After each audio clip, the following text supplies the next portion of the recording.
All right, let's take you to KZN now, where a 29-year-old man arrested in connection with the murder of farm owners Glen and Vida Rafferty is expected to appear at the Newcastle Magistrate's Court today. The Raffertys were shot dead on their porch of their farm just last month.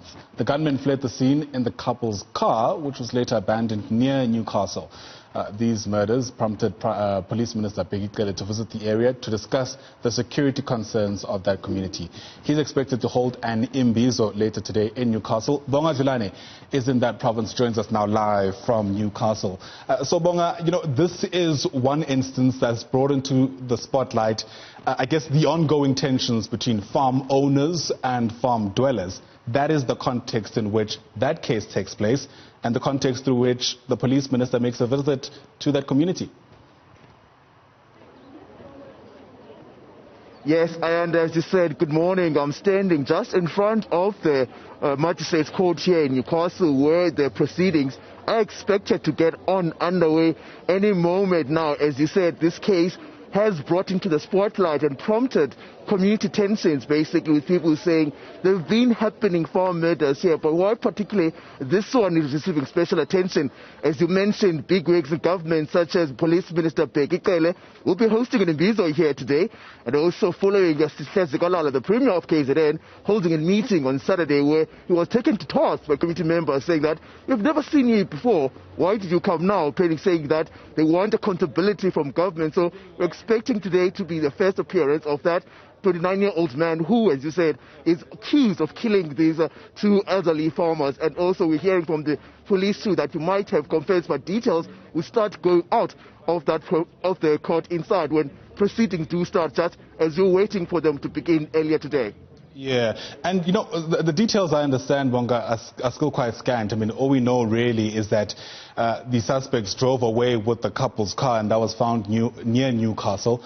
But what else do we know about those 29-year-old? I mean, have there been any details about how they're connected to this case? Details, as you said, are still sketchy. We're hoping to get more from that as the appearance goes by. But what is very interesting with the case is just the kind of attention that is drawn. I'm going to ask my colleague Ukatlego just to pan the camera to show you just the huge turnout that's outside here in court, and whether or not they're on the side of the police or on the side of the suspect, or they're here for their own community concerns. I just want to show you just the kind of interest that this case is having here. We want to speak to them after my crossing with you, just to find out why they're here, who they're here to support, if any, or they're here for their own concerns, because these are community members who want answers not only for what happened, but also they want them from the government, from Police Minister himself before his all-important imbizo. So that's basically what's happening here in Newcastle. So as details got over, we'll be sure to bring you everything that's happening as they come through, because you understand it is the first appearance of the 29-year-old man, and his name has not yet been released. Back to you, Ayanda. Right. Bonga, before I let you go very quickly, often when we, have these live moments, I can't help but have the parallel concern around COVID-19. And because of the interest you're referring to, there's obviously zero social distancing. One wonders what other regulations are being flouted. But very quickly, take us through what this imbizo by the police minister is meant to entail. I mean, do we know anything about that gathering later today?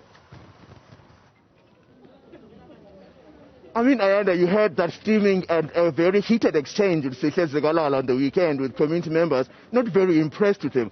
So the minister here today is expected to take this community through how they plan to keep them safe with all the concerns they're raising. They're talking about a strategy of making sure that they address all the issues when it comes to safety in farm murders and also farm workers. But details, though, will come out through that imbizo, which is very all-important, because residents here want answers, but also there's victims and families of people who have been killed who also want answers. So we'll be getting to the minister to say, what is your plan? The community wants to hear it. That's what they're trying to ascertain. As you said, yes, social distancing is all but nil, but masks are worn. As you said, this is a very important case, and people want to come in. They want to hear what's happening in their community, what will be happening inside court today, and what will the verdict, whether the minister has any answers of all for them when that imbizo concludes earlier today.